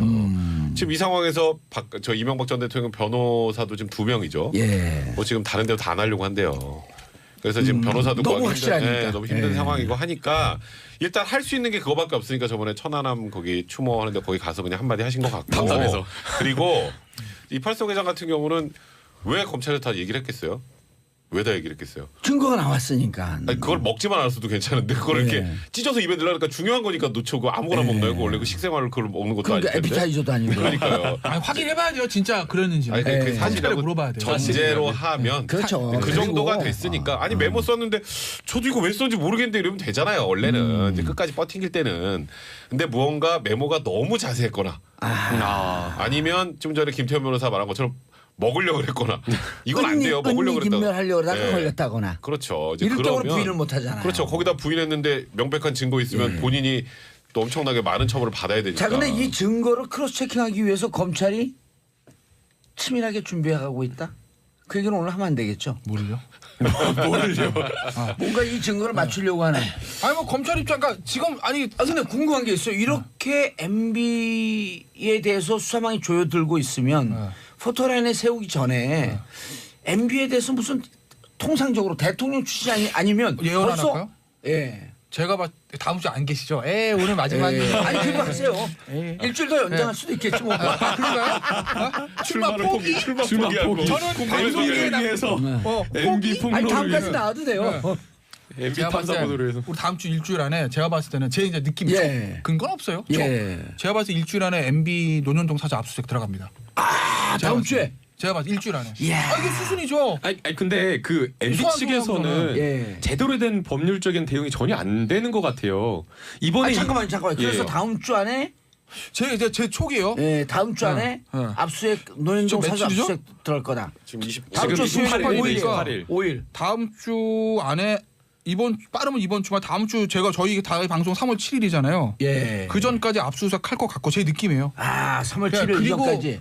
여차하면 야 이거 잘하면 3월 7일 날 막 소환 조사 막 하고 그러면 우리 소환 조사 막 생중계하는 거 아니에요? 오. 봉도사 선거 운동 하시고 계시고. 우리는 새로운 잘생긴 진행자와 함께. 압수수색. 예. 논현동 사저. 저는 그럴 것 같아요. 지금 데뷔를 하고 있을 거 아니에요? 아, 그러니까 그러니까 임수진님 딱 그래 중요한 자료 다 치우겠네. 근데 그거는 예. 근데 이거는요 누구나 마찬가지. 아니 생각해보세요. 인간의 본성인데 예를 들어서 지금 봉도사가 막 여러 문제로 막 오르내리고 있다고 봅시다. 예. 집에 있는 거 치울 거 안 치울 거예요? 치우죠. 당연히 저건 예. 누구나 마찬가지고 당연히 그건 다 이제 치울 건데. 임수진님이 뭐라 그러냐면 중요한 자료 다 치우겠네. 그러나 검찰은 찾을 수 근데 있는 치울 곳을 건데 뭐 어떤 게 문제가 있냐면 예. 이런 문제가 있어요. 지금 아마도 MB의 사저 같은 경우에는 언론은 얼마 전부터 모든 기자들이 막 뻗치고 있어요. 주시하고 있지 않겠습니까? 어허. 며칠 전부터 그러면은 뭘 치워도 그 어디 가져나가세요? 아니 파색이 몇 개 예? 들어가겠죠 뭐 또. 그럴 수도 있고. 그런 게 근데 들어가면 기자들 보이잖아요. 그리고 컴퓨터 같은 거는 요새는 완전 웬만큼 복원이 되니까. 그렇죠. 포렌식으로 다 그 복원이 네. 되니까. 예. 그리고 뭐 그렇다 하더라도 하긴 해야죠. 디가우징으로 다 아니, 지워도 그렇다고 그걸 안 하겠어요? 뚫고 들어가는 네. 포렌식이 또 있으니까. 네. 그렇다고. 근데 참 희한한 게 난 전 잘 모르겠어요. 저는 압수수색 안 당해봐서 모르겠는데 제가 만약에 이팔성종 회장이라고 예. 하면 뭔가 문제가 나와. 그러니까 본인 MB가 딱 걸렸다고 하면 본인과 MB와 어떤 거리가 있었던 사람은 다 알고 있지 않겠습니까? 저 같으면 다 지웠을 거예요. 저라면. 그렇지 않습니까? 만약에 제가 지금 내가 알고 봤더니 이명박 대통령한테 한 10억 준 게 있네라고 하면 그 자료 지우지 왜 놔둬요? 근데 그걸 놔두다가 압수수색 당해서 뺏긴다는 거예요. 난 그 심리를 모르겠어요.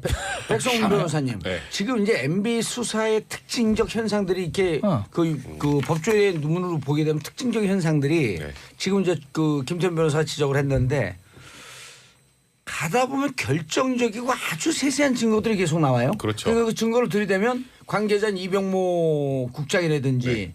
또 여기 그 김배중 기획관은 어디까지 얘기하는지 모르겠지만 증거를 들이대면 피하지 못하고 이팔성 그 우리 공명지주 행장도 그랬잖아요. 네. 결국 증거를 들이대니까 얘기할 수밖에 없었고. 그러니까 이게 그냥 뜬 소문이나 예. 뭔가 이런 얘기들이 있더라 정도로 수사를 하면 이거 다 부인하죠. 누가 가서 인정하겠어요. 예. 근데 그런데 인정한단 말이에요. 계속. 2008년 특검 때도 다 부인했었잖아요. 그때 예. 그 사람들. 근데 지금 왜 인정하겠어요? 지금 정권이 바뀌었으니까 아니에요. 자수서까지 내고. 그러니까 왜 그러니까 굳이 이게 이런 일이 있었습니다까지 내겠어요. 제가 옛날에 거짓말했네요까지 왜 내겠어요? 그건 아주 간단해요.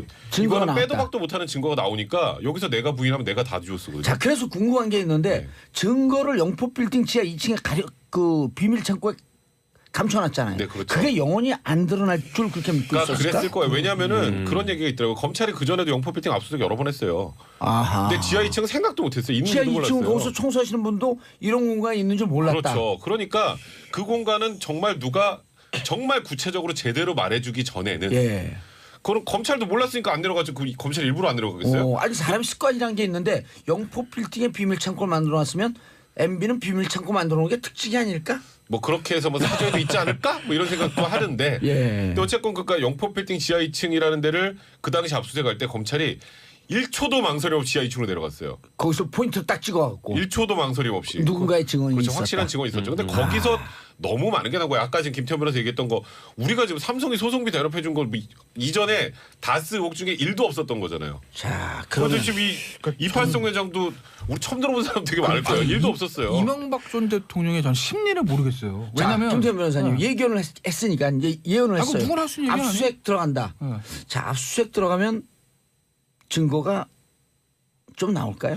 나올 수도 있지 않겠어요? 왜냐면 뭐 아까 이제 대부분 아까 이명박 전 대통령도 또 수사 대비하며 뭔가 자료가 있으면 다 파쇄할 거예요. 그건 누구나 그렇습니다. 예. 그러니까 저는 오히려 이팔성 회장이 그 비망록을 가지고 있었다는 게 더 이상해요. 그거 왜? 무려 10년 전 거를.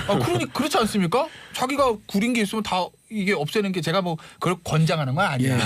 그 본인 입장에서 인지상정이잖아요. 아니 MB의 특징을 미리 간파하고 있었다고 한다면 네. 일단 돈을 줬는데 나중에 싹 씻어. 네. 그럼 그 나중에 그러니까 뭔가 그런 것들 압박을 때문에 하기 위해서 증거를 남겨놓은 거 그러니까 아닐까? 그런 것들 때문에 다들 가지고 있는 거잖아요. 옛날에 그러다가 성완종 문제가 비슷한 생기는 거예요. 거예요. 예? 그러니까 성완종 회장 리스트랑 비슷한 예를 들어 거예요. 이런 거죠. 그러니까 이명박 전 대통령도 추정인데 예, 추정인데. 제가 이명박 전 대통령이었다면 영포빌딩 지하층에 그런 문건 안 갖다 놓을 겁니다. 삼성 소송비 대납 문건을 왜 갖다 놉니까? 그건 사실 싹 파쇄해서 흔적을 없애는 게 맞는 거죠. 걔가 그러면 잘했다고 권장하는 건 아닌데. 근데 세상에 알려지면 안 될 그럴 비밀들을 그걸 왜 놔뒀었어? 그건 심리상 마지막 순간에 자기가 그거가 필요하기 때문에 가지고 있는 거 아니겠어요? 그러니까 누구나? 차명 재산으로 갖고 있었다고 하는 전제하에서 그러니까. 만약 차명 재산으로 백성문 변호사가 내 재산을 네. 갖고 있어. 네. 근데 나중에 와서 줘 그랬더니 목미 이거 내 재산인데 네. 이럴 경우 그래서 재판에 그러니까 대비해서 실제로 예전에도 이거 하나 예를 들어주면 예전에 이건희 회장 이거 얘가 말씀드렸었나요? 이건희 회장이 그 김용철 특검자 차명전을 찾았잖아요. 여러 임직원들. 근데 그 중에서 실제로 퇴직한 임원한 사람이 내 건데라고 소송을 제기한 적이 있었어요. 그때 그럼 돌려받지 그때- 못하잖아요. 그 이겼죠. 삼성 측 이겼는데. 삼성이 이겼어요. 네. 어쨌든 명의잖아 그렇게 할 수도 있는 거죠. 그러니까. 이명박 전 대통령 입장에서 야 다스 이거 나중에 우리 아들이랑 조카랑 싸움 붙으면은 어떡하지 시험이 줘야 되는데 뭐 그렇게 하고 다스가 중요하다. 아유 죄송합니다. 네.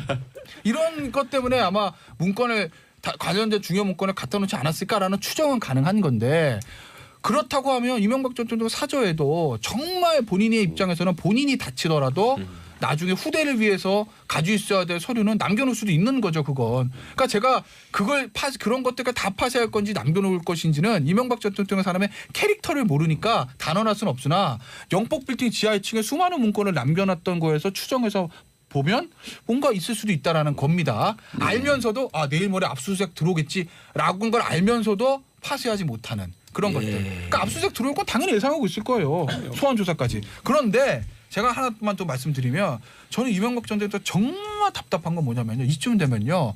본인 나와서 인정할 건 해야 됩니다. 그러니까 최소한 제가 봐서 뭘 인정을 해야 되냐면 다스에 대한 부분 인정을 해야 돼요. 다스 내 거야. 여기서부터 비롯된 모든 저는 법적인 이명박 문제는 대통령이 다스에 대해서 결정적 증언을 이렇게 하면 살 것 같아요. 다스 지금까지 내가 부인했지만 내 거 아닌 거 맞습니다. 다스 봉도사 겁니다. 그럼 우리도 주시나요? 그럼요. 네. 다 나눠줘라. 근데 그게 제가 왜 말씀드리냐면 다스의 문제가 법률적인 죄에 비해서 여론이 굉장히 안 좋습니다. 사실 다스가 이명박 전 대통령 죄인제가 도덕적으로 비난을 받는 거지 그거 자체가 죄는 아니거든요. 그럼 그걸 인정하면 그게 왜 여론이 안 좋은 줄 아세요? 부도덕의 문제니까 그렇죠. 그것 거짓말의 때문에 문제. 저를 감옥을 보냈기 때문에. 그렇죠.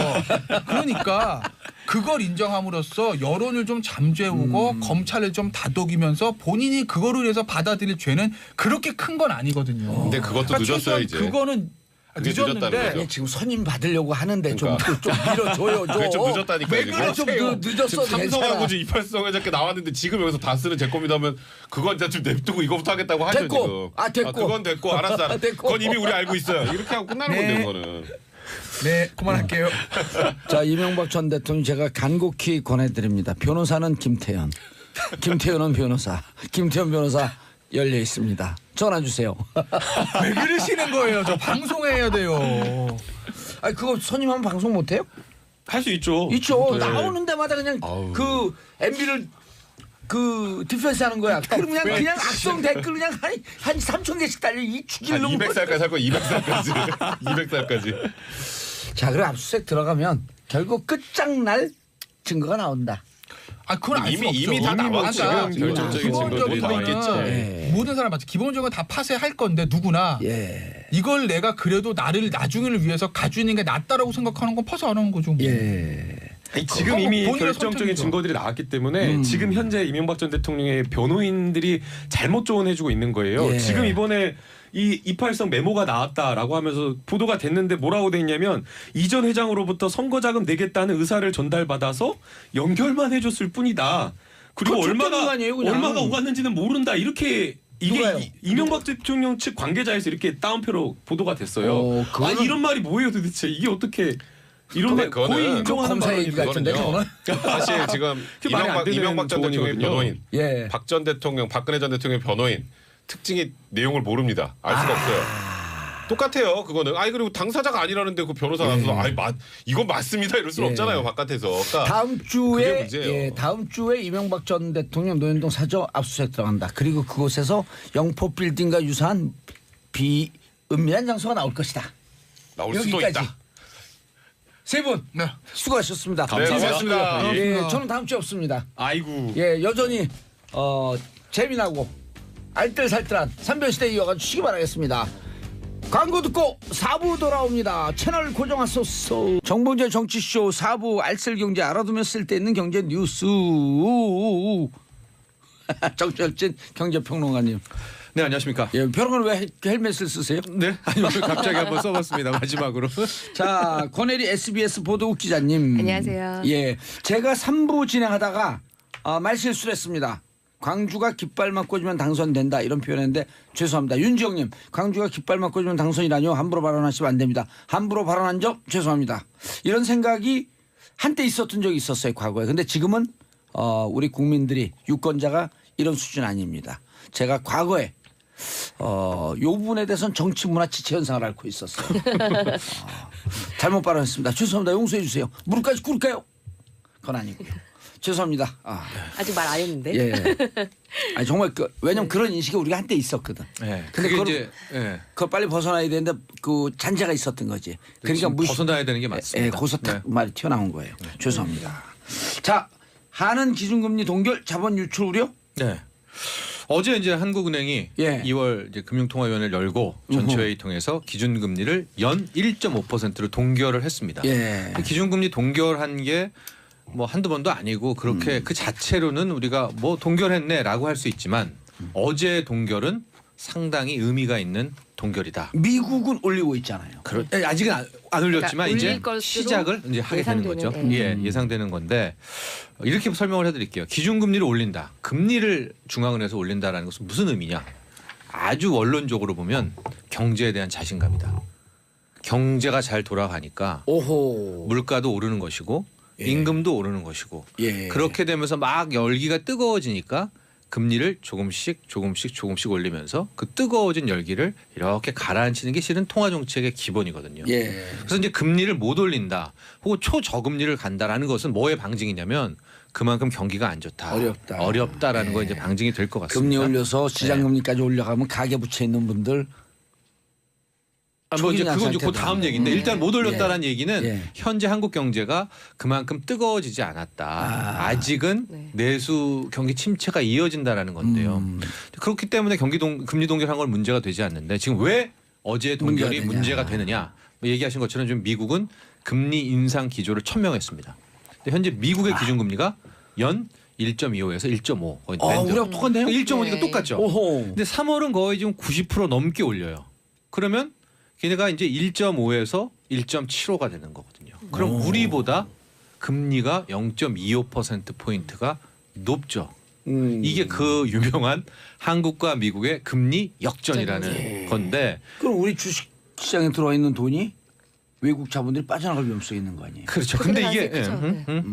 바로 나가는 게 아니라 현재는 0.25% 포인트 차이잖아요. 예. 그러니까 이 차이 때문에 고이자를 더 받으려고 외국계 자금이 막 빠져나가지는 않겠죠. 근데 지금 왜 이게 문제가 되냐면 미국은 임금 상승률까지도 왔거든요. 그러니까 임금 인상까지도 올 정도로 어느 정도 지금 경기가 올라섰거든요. 그러니까 경기가 살아나고 있다. 예, 미국은 계속 금리를 올릴 수가 있습니다.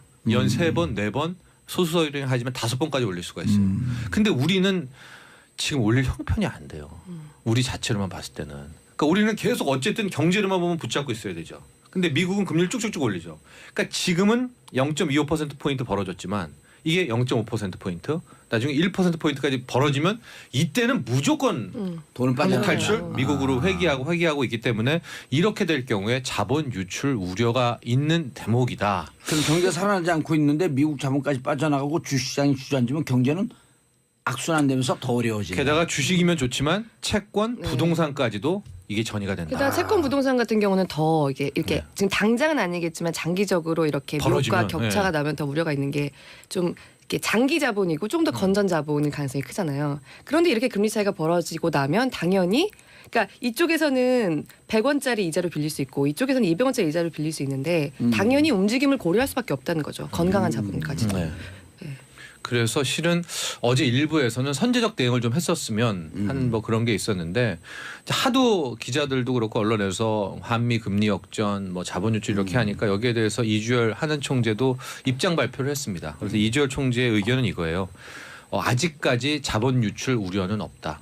즉 심지어 금리가 0.25%포인트 역전된다 하더라도 예. 미국 금리가 더 높다 하더라도 돈들이 바로 빠져나가진 않을 것이다. 그 이유가 두 가지를 댔는데요. 첫째, 한국의 경제 매력도가 있다는 거죠. 왜냐하면 우리가 이제 작년만 돌이켜보면 삼성전자 주가가 1년에 60% 올랐잖아요. 예. 그런데 지금 고작 0.25%포인트 더 높다고 주식시장에서 빠져나가겠냐? 한국이 매력적인데 왜 아. 빠져나가겠느냐. 그렇기 때문에 아직은 우리의 여지가 예. 있다라는 거 하나고 또 하나가 자본 빠져나가는 게 왜 문제가 되냐면 이제 외환보유고 문제인데 지금 우리 외환보유고가 거의 한 4천억 달러가 있습니다. 예. 그러니까 왜냐 우리가 IMF 때 금고 열어봤더니 30억 달러, 뭐 3조 원이 있을까 말까 했다, 뭐 그랬는데 이제 그게 벌써 몇 배가 된 거죠. 10배 이상이 이제 됐을 쪽으로 통화 수합도 지금 1,000조 이상이 이제 우리가 바로 땡길 수가 있거든요. 지난주에 스위스장도 또 책임졌죠. 수술을 했기 네. 때문에 그러니까 그 두 개를 한다면 뭐 아직까지 이런 대환 외환보유고 문제도 괜찮기 때문에 일단은 금리 동결을 통한 뭐 내수 경기 부양에 또 초점을 맞춘다라고 했는데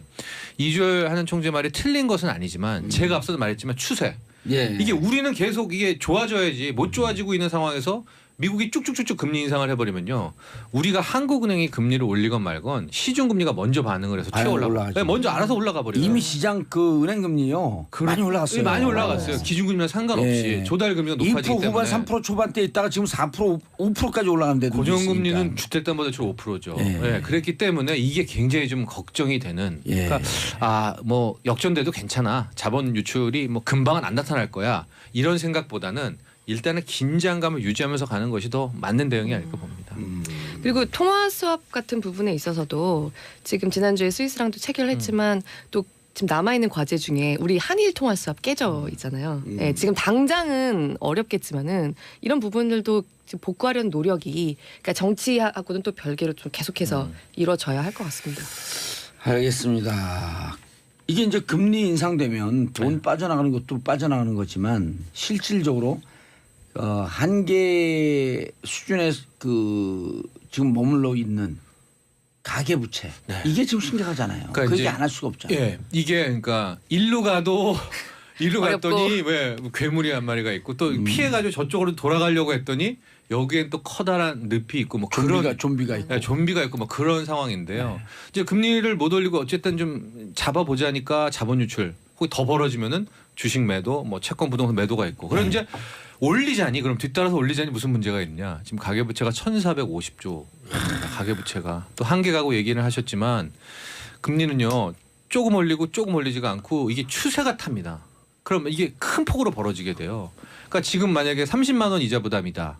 이게 순간적으로 40만 원 이자 부담이 됐다가 순간적으로 50만 원 이렇게 확 올라가 버립니다. 그럼 월급 소득자에 갖춰놓은 소득이 뚝뚝 떨어지는 거 아니에요? 그렇죠. 예. 경제는 더 어려워지고. 더 어려워지고 그러니까 소비 줄죠. 예. 거기다가 지금 이제 경기 남부권에 뭐 저번에도 한번 설명해드렸지만은 이제 과다 공급이 지금 부동산이 예. 나와서 역전세난 뭐 아마 우리 청취자 여러분들도 제가 굳이 지역은 말씀 안 드리겠습니다. 거기 사시는 분도 계시니까 하지만 그 문제가 이게 금리 인상과 함께 가계부채를 건드려서 부동산까지 전이가 되는 또 이런 이 좀비가 이쪽에 서 있거든요. 그러니까 게다가 참, 월급 네. 받으시는 분들은 그나마 수입이 고정적이잖아요. 이런 분들은 한계 가구에 많이 안 들어있는 경우들도 있어요. 자영업자들. 근데 지금 게다가 그런 주택담보대출 같은 거를 받아서 그걸로 사업을 하시는 자영업자분들. 자영업자라고 그래도 네. 안 돼요.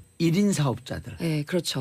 게다가 그 1금융권이 아니라 그런 분들이 또 2금융권에서 빌린 돈의 규모도 상당히 큰 편이에요. 2금융권은 이미 8% 9%가 다 넘어갔으니까. 그렇습니다. 신용대출도 불과 제가 한 4, 5% 4%대 신용대출도 있는 줄 알았더니 지금은 이제 거의 5, 6%. 그러니까 신용대출 금리도 이미 많이 튀어올라서 이게 돈을 만약에 부족할 때 이 현금 확보하기가 쉽지가 않고요. 게다가 부동산 잡기 위해서 지금 대출 규제가 초강력 들어갔거든요. 그래서 이게 참 이렇게도 못하고 저렇게도 못하는 큰 틀에서 이제 딜레마에 빠져 있거든요. 그러니까 이건 이제 우리가 걱정은 하지만 일단 해법은 있죠. 어쨌든 내수를 터트린다거나 아니면은 이제 수출 기업들이 나가서 그냥 다시 한 번 더 작년만큼 좀 돈을 확확 벌어온다거나 어쨌든 양쪽 중에 하나는 누군가 해줘야 일단은 이 난국을 어떻게든 풀어나갈 수 있을 것 같습니다. 현 정부에서 택한 정책은 재정 투입을 통해서 네. 재정 투입을 통해서 어쨌든 내수를 살려보겠다. 네. 그래서 돌아온 케인스. 네, 작년에 이제 11조 추경을 했고 지금도 또 한 번 1분기 조기 추경 카드도 아마 왜냐하면 지난해 11조 추경한 것도 결국 다 시장으로 돌아올 돈들이거든요. 네. 저소득계층에 들어가는 돈이니까. 예. 그래서 한 번 더 하자고 하는데 또 이제 야권에서는 왜냐면 1분기 조기 추경이라는 거는 위급할 때였었거든요. 가령 99년 IMF 외환위기 다음. 그러니까 뭐 1분기는 좀 보자. 뭐 이런 맞서고 있어서 이 추경도 어떻게 될까 봐야 되고 하겠지만은 둘 중에 하나입니다. 어쨌든 내수가 지금 살던가 아니면 수출 기업들이 일단은 빨리 작년만큼 더 가서 달러를 벌어오든가 이렇게 하나는 해줘야 이 난국이 또 하나 올해 풀어갈 수. 있죠. 한반도 평화 분위기 조성하면서 블루오션 북으로 올라가자. 아 북한 개발. 예. 그게 유일한 길이에요. 그렇네요. 예. 거기 손대면 터지기 시작하면 이제 그 잭팟 터지는 거예요. 그럴 수 있죠. 예. 그게 히든 카드 그럼요. 뭐될 수는 있겠습니다. 아니 그쪽 그 SOC 건설하는 데 들어가봐요. 우리 자본이 다 들어갈 거 아니에요. 그렇죠. 그래서 우리가 이제 그 문재인 정부도 그 평화 분위기 조성하면서 슬로건 바꿔야 돼요. 너네 이념 논쟁하고 있어라. 우린 북한 가서 돈 번다. 돈 벌러 가자 북으로. 가자. 예, 간사 북으로. 돈 당장 벌러. 기존에 있었던 개성공단도 멈춰 있는 그런 거라도 상태잖아요. 열어야 돼. 열기 네. 시작을 해야 돼요. 그러니까 그거 하죠. 근데 어쨌든 그거는 이제 우리가 중기적 비전이라고 보고 올해는 어쨌거나 이 숙제 예. 내수든 수출이든 멈추면 안 됩니다. 지금. 아니 근데 이게 어떻게 진짜 미국인 것 같아. 미국. 그 금강산 관광 이런 거 금방 열 수 있는 게 네. 그 누굽니까 김영남인가 그분 내려왔을 때인가 아니면 장홍 IOC 북한 IOC 위원장인가 최문순 지사가 2020년 동계 아시안 게임 같이 하자 그랬더니 좋다 마식령까지 같이 묶어갖고 하자 하면서 금방 화답을 했거든요. 그럼 마식령까지 묶을 거면 금강산 관광 여는 거죠. 금강산 관광 열면 또 일단 동해안 그 강원도 경제는 좀 살잖아요. 그래서 살금살금 살려나갈 수 있는 길을 찾아가야죠. 네, 제가 뭐 북한 쪽은 그렇게 전문가가 아니어가지고 여기에 대해서 뭐 그렇게 제가 알겠습니다. 개성공단 열어야겠죠, 권혜리 기자님. 아니 저는 기본적으로 그 기존에 지금 경제 얘기가 아닌데 기존에 완전히 대화가 단절된 것은 너무너무 많은 부작용들 나왔었어요. 여기서 할 얘기는 아니지만 그리고 개성공단도 그렇고요. 그런 식으로 차분히 단계적으로 당연히 교류가 재개가 돼야죠. 이번에 그 개성공단 기업도 300명인가요? 개성공단 방문 허용해줘라. 라고 또 이제 통일부에다가 요청도 하고 그랬기 때문에 뭔가 좀 터지겠죠. 네. 예. 자자, 우리 이슈로 넘어갑시다. 코리안 핏 청바지가 나왔다? 네, 이거 무슨 제가 얘기예요? 갖고 온 소식인데요. 예. 코리안 핏? 그러니까 한마디로 우리나라 사람들의 맞는 체형에 맞춰서 핏을 만든 청바지가 나왔다는 겁니다. 오호. 이게 단지 청바지만이 아니라 그러니까 말하자면 우리나라 사람들의 체형에 맞춘 어떤 소비재들을 늘려가는 작업이 시작됐다는 거죠. K 의류가 나오기 시작했다는 거예요? 그렇죠, 그렇죠. 아하. 네. 원래 사이즈 코리아라고요. 원래 이거 되게 오래된 얘기다라고 조금 아시는 분들은 아실 수도 있을 거예요.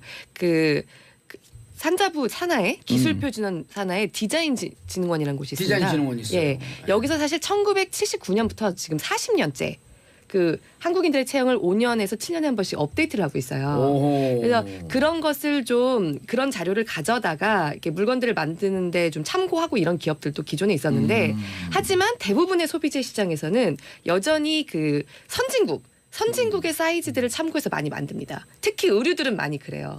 가만히 생각을 해보시면 왜 미국 같은 데 갔을 때 화장실을 가면 세면대 왜 이렇게 높고 커? 그런 생각 좀 해보신 적 있죠? 그렇죠. 이게 다 그 나라의 사람들의 평균적인 체형을 고려해서 그런 소비재들이 나오기 때문이거든요. 근데 우리나라도 다 그렇게 그동안 아름아름 참고는 좀 해왔지만 그러니까 대부분의 소비재 시장에서는 여전히 사이즈는 기본적으로 기존에 원래 그런 물건들이 나왔던 그 선진국의 소비재들로부터 미주형, 주로, 유럽형 이제 그렇죠. 이렇게 쫓아왔다는 그런 거죠. 것들이 많았는데 우리도 그동안 이 40년 동안 5년에서 7년에 한 번씩 업데이트를 하면서 축적했던 지수들을 이제 본격적으로 좀 적용을 해서 소비재들이 더 이렇게 똘똘하게 만들어지도록 하자 그런 시범 사업이 올해부터 시작이 됐습니다.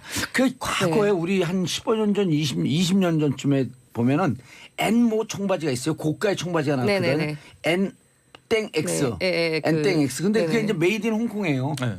근데 우리나라 기업이 나가서 홍콩에서 만들어서 홍콩제라고 들어왔더니 막 폭발적으로 강남에 그 갤모 백화점 이런 데서 막 폭발적으로 떴거든. 소지섭 근데 그때 입어봤더니 네. 우리 체형하고 너무 맞는 거예요. 홍콩 청바지니까요. 홍콩 청바지니까. 네. 근데 사실은 홍콩에서 만들면서 우리 핏을 사용했던 것 같아. 네. 근데 이게 그래서 지금 5개 기업이 시범 사업을 해요. 네, 그 중에 하나가 2개가 의류고 그 중에 청바지 기업이 하나 있는 겁니다. 캐주얼 기업이. 이게 제가 이거를 TV에서도 한번 말씀드렸더니 굉장히 어느 업체냐고 문의가 많이 왔는데, 그러니까 먼저 그 결론부터 말씀드리면 어떻게 코리안 핏이 됐느냐? 사이즈마다 허리를 0.5인치씩 좀 줄였어요.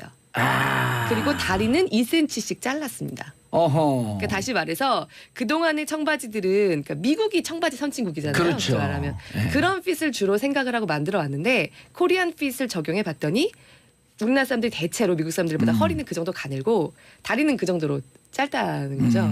그러니까 미국 핏에 맞춘 청바지를 맞추면 막 이렇게 막 밑에 신발이랑 구겨진 채로 입거나 했었는데 2cm만 잘라도 상당히 많은 분들이 내 다리 길이다 싶은 정도가 될 수 있다는 거예요. 예를 들면 기존에 제가 그 허리 32 네. 이거를 입었어요. 32가 예를 들어 84cm라고 한다면 네네네. 지금 우리의 코리안 핏에 맞춘 32 사이즈는 한 82cm쯤 이렇게 그렇죠. 된다는 그런 식으로 건가요? 조금 허리 좀 줄이고 다리도 2cm를 자르고. 근데 네. 지금 요즘에 뭐 우리 아들들도 봐도 그렇고 후배들은 그 좀 핏이 서구화되지 않나요? 서구화되는데 조금 부족하다는 거죠. 지금 말씀은. 아니, 근데 완전 서양 근데 문화? 이게 그 아. 사이즈 코리아도 연령대별로 다 핏을 내요. 그래야 그것들을 되겠구나. 다 감안해서 맞춘 거예요. 근데 근데 제가 그 우리나라 사람들이 이 의류나 이런 것도 똑똑하다고 보는 게 유럽에 나가면 그 양복을 사잖아요. 그럼 위에 32, 아래 32에서 딱 한 세트를 사야 돼요. 네. 근데 우리 백화점이나 이런 데 시장 가면은 상의는 32인데 바지는 30 이렇게 골라서 살 수 있게 되는데 유럽은 한 세트로 사야 되잖아요. 네. 그래갖고 오면은 바지를 많이 고쳐야 돼요. 그렇죠. 상의는 많이 맞는데 고치죠. 네. 바지는 많이 고쳐야 되고 네. 이런 거 참 그거 좀 바보 같은 마케팅이다 그랬는데 근데 거기 이제 유럽 쪽 그 브랜드들은 그런 오소독스 정통성들을 많이 그 추구하는 것 같더라고요. 그래서 아마 그게 이제 이탈리안 사이즈로 해서 저도 그런 거 많이 느끼는데 48이면은 뭐 위에는 50이고 예. 뭐 바지는 뭐 44. 뭐 46이나 44. 뭐 이렇게 다르게 한 하고 걸로 있는데 사야죠. 절대 그렇게 안 못 팔죠. 그렇게 못 팔죠. 예. 예. 위아래다 50이면 50인 거고. 근데 연령대별 48이면 얘기를 조금 더 48이죠. 말씀드리면 예. 근데 우리나라 사람들의 평균 등신 있잖아요. 네. 그거 몇일 것 같으세요?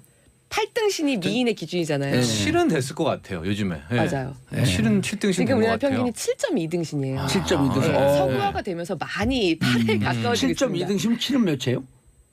7.2등. 자, 그게 얼굴로 얼굴로 하고 해가지고 밑에 일곱 하니까 개가 사람마다 잘리고. 다른 거죠. 아 사람마다. 네. 아. 그리고 의외로 봉도사님 안 되겠다. 안 돼서 행복하겠어요. 작가들이 쓴 거 봉도사님 안 되겠다. 의외로 네. 그 지금 방금 말씀하신 대로 그 자녀분들이 다리가 길어졌다고 말씀하셨잖아요. 근데 이것도 이게 한계가 좀 있어가지고요.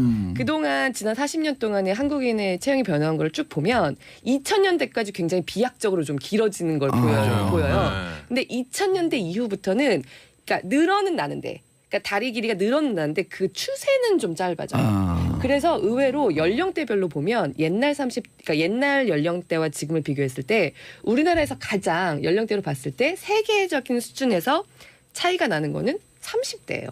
30대가 가장 좀 전 세계적으로 봤을 때 그 예전 30대에 비해서 많이 서구화된 체형이 많이 올라와 있는 서구화돼요. 연령대예요. 제가 지금 이제 30 몇이자 8인가 9인가. 제가 이제 네. 초반이니까 30대. 그러니까 10대, 20대 때 다리가 짧다는 게 아니라 이미 선배들이 그만큼 다리가 길어진 상태에서 조금씩 더 길어지고 그러니까 있는 시대라는 30대 거죠. 대비 10대, 20대가 그렇게 크게 비약적으로 그렇죠. 변하지 그렇죠. 않죠. 예, 예. 네. 근데 네네. 30대가 우리가 30대가 선배들보다 기성. 확 늘었다. 네. 기성세대와의 네네. 급격한 변화를 보인 게 30대. 30대다. 그러니까 우리가 맞는 거예요. 아, 제가 너무 이 얘기 웃으면서 그리고 20대, 10대는 30대하고 비슷한 체형이 유지되고 있다. 기저 효과가 있는 상태에서 예. 조금 더 유지되고 있고 이제 이러다 또 예. 비약적으로 확 발전한 시점이 그러니까 있는 거죠. 제가 아까 5년에서 7년에 한 번씩 업데이트된다고 말씀드렸잖아요. 네. 그거 좀 힘들 수도 있을 것 같아요. 왜냐하면 이미 더 빨라지는 거예요. 이제 늘어는 나는데 좀 그 추세가 꺾이고 있는. 그래서 한 10년 뒤에 다시 코리안 핏 청바지를 만들면 이번에는 2cm를 잘랐는데 말하자면 1.7cm 정도 자를 수 있는 뭐 그 정도가 될 수도 있겠죠. 네. 자 마지막 소식 정철진 평론가님 택시 네. 합승 부활된다? 어제 이제 국토부에서 첫 발 이제 언급이 됐으니까 예. 아마도 이 택시 합승 부활 이게 좀 많이 논의가 될 수 있을 것 같은데요. 예. 이런 겁니다. 이제 심야에 워낙 지금 택시 승차난이 있으니까 예. 뭐 일정 시간이라든가 아니면 어떻게 나눠서 우리가 이 합승을 한번 부활해 보자. 근데 제가 공식적으로 기록을 찾아봤더니 이 법적으로 이게 그러니까 공식적으로 금한 게 1982년부터 합승을 안 된다라고 했다는데 제가 약간 좀 그게 헷갈렸던 게 제가 대학 다닐 때 좀 합승을 하고 했죠. 그랬었거든요. 예. 법으로는 부활 예. 금지했지만 역시 아시는구나. 예. 남아 있었죠. 예, 그게. 그게 잔재가 아니, 남아 있었다고. 30대들이. 예. 30대 다 알죠. 우리 30대라면 우리 부모님 알죠. 세대 때 이제 예. 합승이 있었어요. 삼촌들 합수로 왔어 막 집에. 그랬었는데 이게 다시 합승을 지금 논의하고 있고 또 합승이 훨씬 더 그때는 아날로그였다면 예. 디지털화된 것이 이제 앱 문화잖아요. 앱으로 이렇게 가는 길이라든가 그렇죠. 이런 게 있기 예. 때문에 뭐 합승이라든가 또 이게 그때는 범죄 우려 범죄 우려 때문이었었는데 때문에. 지금은 이제 어디로 가는지 이런 것들이 다 기록에 남으니까 또 한번 고려해 볼 만하다는지 오늘 때였는데 예. 여기에 대해서 반응들은 뭐 어쨌든 볼 수 있는 게 댓글 반응들 아니겠습니까? 예.